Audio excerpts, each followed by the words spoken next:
Hello and welcome back to another installment of the Inktober challenge with me, Emily, on the Blueink channel. And we're using some of the spilled ink prompts again. We're starting at number 14, magic.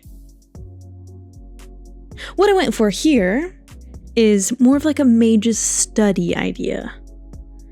And there was going to be lots of books, and hopefully this person here in the middle would be holding some sort of magic orb thing. And starting out, the sketch is looking pretty decent. I don't know if I'd say I like the whole 3D, I feel like I could have made the bookshelves curve a little bit more, because that was kind of the idea. Thinking like up at like the top of a wizard's tower maybe.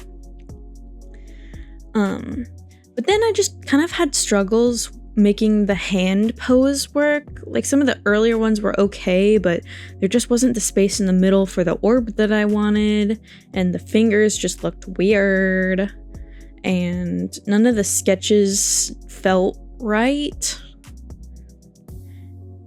And yeah, you can just see I'm redoing everything here, and to the point where I just kind of scrap it, have to take a break. And then we're like, okay, this is fine. Let's just lower the opacity, start working on the background a little bit more. Maybe it'll come to me. It'll feel a bit natural when there's some color in there. So we go and do some of the shading in the background. Ooh, and then I made a brush that I could use for placing the books in really easily. And I didn't know how to make it like flat on the bottom, so I just ended up erasing that, and it worked really well. At least in my opinion. I would have liked to have a little bit more control over the color scheme, and I'm sure I could have figured out how to do that, but I ended up, I think, just using some of those, using some of the overlay, and yeah, see right there, to kind of tone down those colors, and then a little bit of trial and error later. I was pretty happy with how they turned out. And then I was thinking, like, whatever this glowy magic bit is gonna have a really high contrast glow, and so I wanted the shadows to be pretty dark. And I was, okay, here we go, trying the person one more time, and with a little bit of color to see if I can make it feel right. There's a little bit of space in the middle there for the glowy bit. The face shape felt kind of weird, and I was going for like a hooded cowl thing, and I was just like, after I add this magic thing, the shadows just aren't right. Okay, let's get rid of it altogether. Magic can just be magic, right? It doesn't have to be with people. People don't have to be magic, and magic doesn't have to be people, probably. I don't know what I'm saying. Anyways, we just decided to put it on a book and to have kind of the book coalesce the magic swirly thing. I was pretty happy with how the swirl looked, honestly. I thought it looks really cool, and this blue teal color is like my favorite color, and so I thought it was perfect for the magic color. But anyway, we're blocking in a little bit more of the color scheme. I was thinking of having a lantern back there. It didn't end up adding it, but we wanted to add a little bit more book variety on the tables and stuff. Make it feel a little bit more cluttered, because magic study, I don't know, I guess it just has to be a little cluttered, you know? And I tried to add as much like page texture as I could, because I wanted it to feel a little bit more real. But you know, I was struggling a little bit this week, and this video came out a little bit late. It's coming out a little bit late because I haven't released it yet, because I'm still recording it today.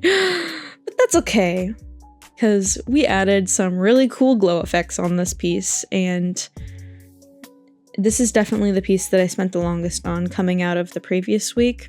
And then I think I kind of hit a little bit of a wall of burnout, but ooh, this is where I added some of the like text of the book, because I was like, it's so boring if it's plain, and wouldn't that be super cool if it kind of like rings around the magic?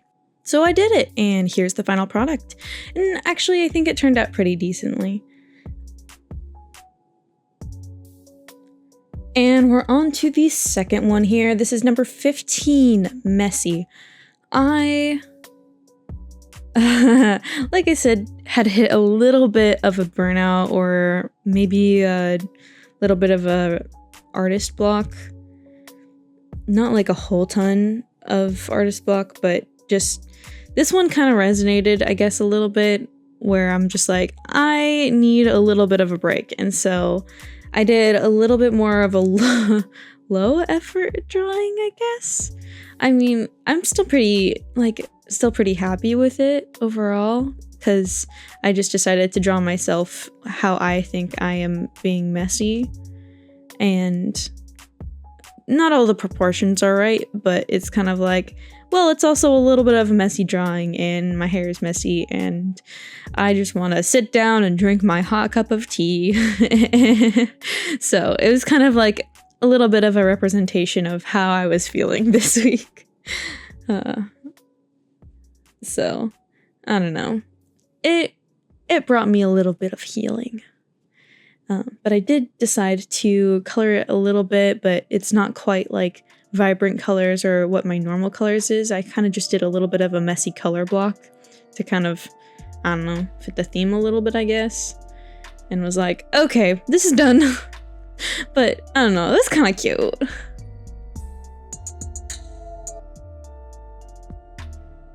And here we go, on to the next one. This is number 16, Candle. I also kind of wanted a bit of that high contrast, like light to dark, and was kind of thinking it could be pretty cool if it's someone reaching out from the darkness with a candle, like kind of that what traditional one where they're holding a little cup with the candle in it. And so I knew that like shading didn't matter like a super bit, because I was gonna have this really bright like overlay with the lighting. Ooh yeah, and when I really turned up the darkness of the background, it really brought it up into focus. And then man, I was struggling so much with hands this week. Luckily, I think this one turned out pretty decently, but I had to redo this a couple times. Yes, and give it a little bit of shadow and highlights. I meant highlights, really. But then we did the flame, and I kind of messed around with making it look as realistic as I could, and kind of like erased it to give it a little bit of pizzazz. And here we go, finished product. I'm actually not too mad about this, I think. Yeah. And this one is number 17, Hydrangea. I didn't really know what to do with this one. I really do love hydrangeas. I think they're beautiful. But, I don't know. I didn't really have any ideas, so I kind of just started making little hydrangea flowers on a page and doing all the different shades of pretty hydrangea colors, and put some purples on there. And I kind of just ended up doing a little bit more of a impressionistic piece. And yeah, I just kept kind of throwing stuff on the wall. And eventually I add kind of a green smushy background to kind of feel like it's leaves. And then I was like, I could do like a really detailed cluster, and that might be pretty cool to do some on top and then kind of like duplicate them, because I was kind of looking at references and noticed that you could kind of see the veins on the leaves, at least in the reference that I was looking at.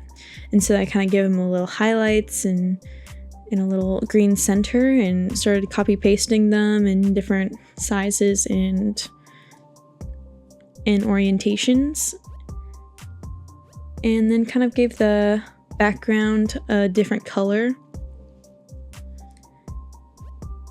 which I thought was kind of pretty. And then added some different leaves to give it kind of a platform to sit on. Honestly, you can't really see any of the starting part that I worked on. And then I had a brush that gave the veins for the leaves themselves, and so I kind of messed around to give it the correct orientation, and so it's a little bit off, but it's kind of cool. It gives it that impressionistic vibe that I said I was kind of going for, I guess. And we're on to the next one, which is mushroom, number 18. And technically I did mushroom when I did fairy, because I did mushroom fairy because I didn't realize that mushroom was on this list, which I should have known, I guess. But I still think mushrooms are pretty cute, so I was like, I just want to draw a cute little mushroom guy. And yeah, that's exactly what I set out to do, and I was pretty happy with the sketch that I did, and I think his face is pretty cute. And so I just went around and added all of the line art for the sketch that I did.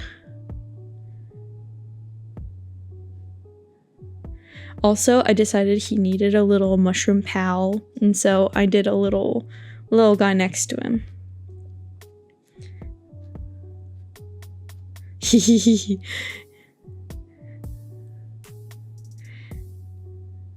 I was thinking he'd be like this little white cap guys. And also the little frown is just really cute. I liked when I did my messy face earlier, just did the little frown, so I kind of kept using it, and I think I liked it. And then we add that background with a nice shade of that green to brown for the foresty vibes, and then adding the mushroom base colors and some shading. And I was kind of debating what color I wanted to do for the main mushroom, because I kind of did the blue for the mushroom fairy and I wanted it to be different. And so like the other option was to do kind of the red, but I also kind of did that for the mushroom fairy, and it's a little bit overdone, I think. And so I was like, I'm gonna be different and do it green, although the plenty of them are green. In fact, this one just kind of reminded me of like the green mushrooms from Mario, because it's either kind of like green or red. So you know what, it's cute, and I think it worked totally fine, and it was enough difference from the background that I don't think it made too much of a difference. And I added some moss on the stump that they were sitting on, just to kind of give a little bit more interest in the foreground or whatever. But yeah, here he is. You're pretty cute. And we're on to the next one, which is Yokai, our final one for this video. What is yokai, you might be wondering? Well, it is the Japanese word for spirits, or kind of like monster spirits. I did look this up. I don't remember the exact definition, but I was kind of looking through them because there's a bunch of different ones, and I kind of liked the Oni, which is that mask guy in the front with kind of the black. I kind of wanted it to be similar to the soot monster from that one, Spirited Away. Yes, the soot monster from Spirited Away with like an Oni mask was kind of what I was going for a bit there. And then I wanted there to be like kind of like a woman in the background to contrast it. And so I was looking for different woman spirits, and I was kind of between the two. There was the snow woman spirit from like a girl who had died in the snow, and then there was also an onryo, which is just a typical like ghost who can hurt people, and it was typically like killed in a more of a vengeful, egregious way. So it's the grudge spirit. And so this is kind of a mix between the two, I guess. It could go for either one because they look pretty similar normally. It's just this one is also out in the snow because I wanted kind of that white environment, and I gave it kind of a paper texture to feel a little bit more traditional Japanese-esque.